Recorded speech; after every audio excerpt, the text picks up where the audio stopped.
What's up, ladies and gentlemen? Welcome back for another Game of Thrones Season 7 spoiler video. Before we get started, I want to make this very clear. This video contains major spoilers and leaks that may potentially reveal what will happen during an entire episode this season. I have no idea how much of this will be true or not, but if you don't want anything spoiled by hearing this leak, I would recommend stopping the video right now. I know most people are very skeptical about leaks, which I am too when it comes to certain ones, but it appears that the original plot leak is almost 100% accurate, so hopefully some of you are a little bit more open-minded with leaks now. I try not to rule anything out until I see enough evidence to prove it right or wrong, but with this leak I'm about to show you, I'm still unsure of how much of this is going to be true. Some of it has already been confirmed by photos, promos, and trailers, but some of it is still unknown. I'm gonna be honest with you right up front. Some of this leak sounds pretty damn crazy. In fact, while I was making this video, I had to stop myself and ask myself if I wanted to finish making the video or not. So I ran a poll on Twitter and I asked all of my Twitter followers if they wanted me to make this video, and the majority of you said yes, so here it is. First, I gotta give a shout out to White's King on Twitter for sending me this information. The leak was originally uploaded on a channel called Freaky Doctor. As far as I know, it's a Spanish channel, but someone translated the entire video and posted the translation. I'm going to put the link to his channel down below, and I will put the link to the translated post down below too, just in case you want to see it for yourself from the original source. But I'll let you all be the judge, so let's begin. The episode starts with the excursion beyond the wall, which includes Jon, Gendry, Thoros, Beric, Jorah, Tormund, and the Hound, and 2 or 3 other unknown characters. Sir Davos does stay behind because he isn't much of a fighter, and he would only slow down the others. The mission continues through the north. As they travel, a lot of conversations come up. This is when Jon offers Longclaw to Jorah. Jon Snow says that it belongs to him since it belonged to his family, but Jorah says, "No, you should keep it. I'm not worthy of carrying this sword. My father gave it to you for a reason." Tormund and the Hound have a conversation about Brienne, which the Hound is amazed at how much Tormund admires and likes Brienne. Jon and Beric Dondarrion now have one thing in common, which is being brought back to life by R'hllor, and they discuss what it might mean and what their purposes might be. They continue north by trying to follow the vision the Hound saw in the flames.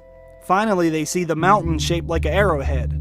This is when a large blizzard starts, and they hear a weird growl which they can't seem to recognize. But then one of the unknown men tries to find out what it is. That's when out of nowhere, a reanimated polar bear shreds the unknown man to pieces. But because of the heavy blizzard, no one is sure what has happened. And that's when the beast attacks Thoros of Myr. The beast stomps Thoros and he gives him a few slashes with his claws, but Thoros is also given the bear a few slashes with his flaming sword. When the Hound sees the flaming sword, he freezes in fear of the flames. Between everyone there, they are able to kill the beast, but Thoros is badly wounded. Beric tries to cauterize his wounds with his flaming sword to try and save his life. The mission must continue, though with the man down and Thoros balancing between life and death, things are looking dire. This is when they realize with the reanimated polar bear, that means that White Walkers are not too far, and they must hurry, but they know they cannot avoid them. And that's when they run into a horde of whites and one White Walker. This is when Jon battles his second White Walker 1 vs 1. As Jon fights the White Walker, the others try to capture a white, but it's hard because there's other whites also attacking at the same time. But at last, they finally capture one and either put him in chains or gag him or her to try to immobilize it. At this point, the White Army attacks all at once without mercy, and the only thing the group can do is run. They decide they need to split up as they run to increase their chances of survival. Jon then commands Gendry to run back to Eastwatch by the sea and send a raven to Daenerys to come and rescue them. After they run for a while, they come together on a frozen lake. All the movement and fighting eventually breaks up part of the ice, and the group of men are stuck in the middle of the lake on a large piece of ice that floats above the other smaller pieces of ice. They then make a circle and wait for the incoming horde of whites, but the horde doesn't come right away, so they have to wait till they attack. While all of this is going on, Thoros of Myr eventually succumbs to his injuries and dies. Beric then takes his flaming sword and burns Thoros to avoid him coming back as a white. The Night King comes out from afar and stares at Jon Snow, and Jon stares back without fear. The lake begins to refreeze over again, and the horde of whites begin to rush Jon and the group. Tormund is almost overrun during the attack, but he is saved by a fellow companion. During this time, some of them are fighting alone and others are fighting together. It's chaos and not looking good when all of a sudden we hear the famous dragon roars of Drogon, Viserion, and Rhaegal. Daenerys has come to save the day, but she must first help fight back the whites and find a place to land that wouldn't cause the ice to break so her dragons or Jon and company don't drown. Everyone starts to get on Drogon and Rhaegal as Viserion kills whites from above. Jon stays back, fighting whites on his own to let the group board the dragons. Jon stands there basically saying, "Here I am," so the whites will attack him and not his companions, that way they can make an escape. As the group is trying to escape, the Night King takes his spear made out of crystal ice and he launches it at Viserion's neck, who is flying overhead. With one throw, the spear goes into the dragon's neck and brings it down.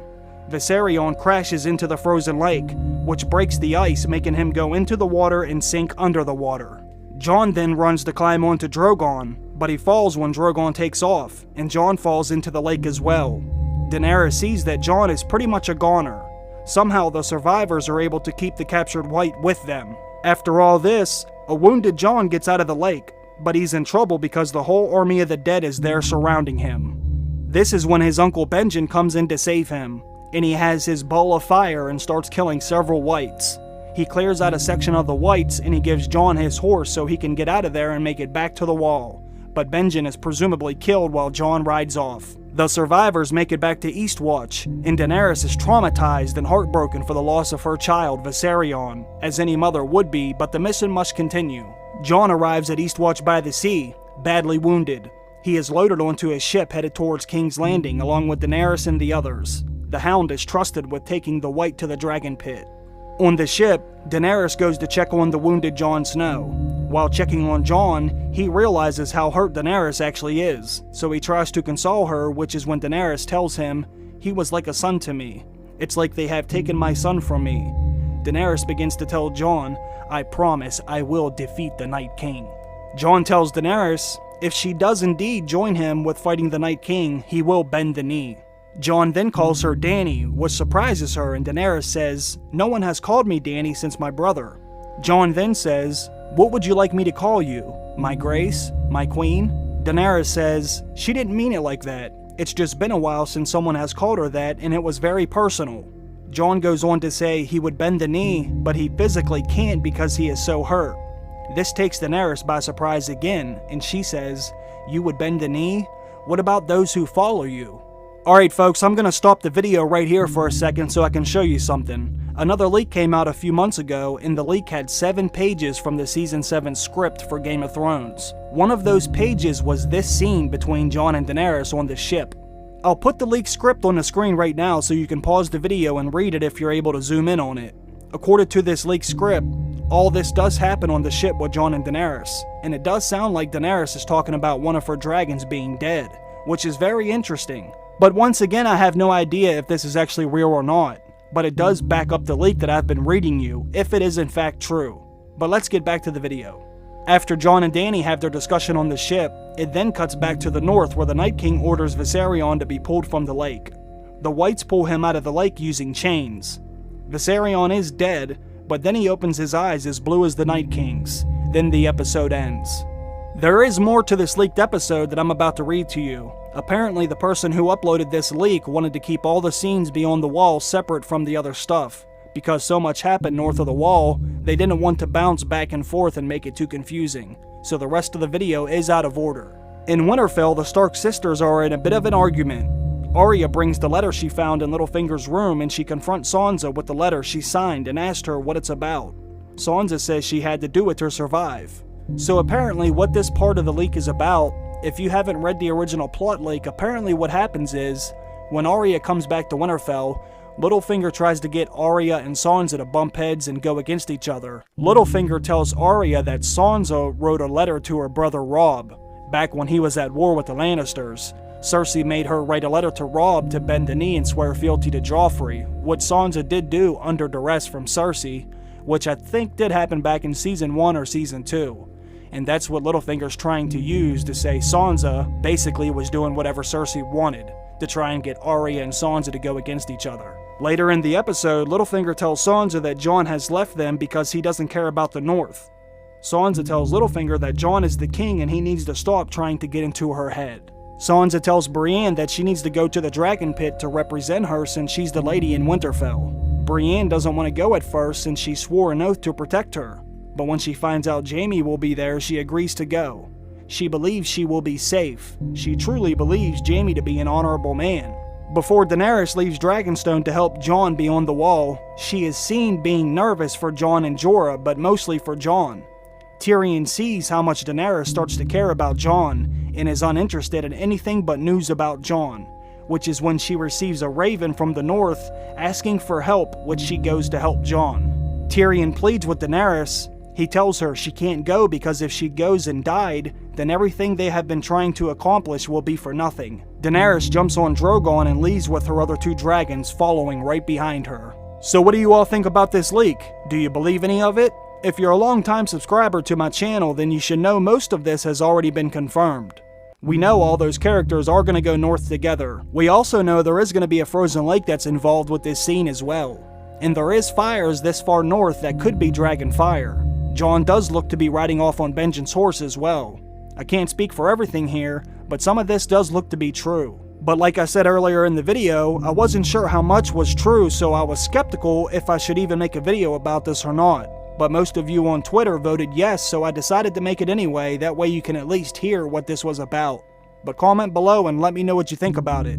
Thanks for stopping by and watching the video anyway, I really do appreciate that. And I want to give a big shout out to my Patreon supporters also. I love all of you, have a good day, I'll see you down below. Bye.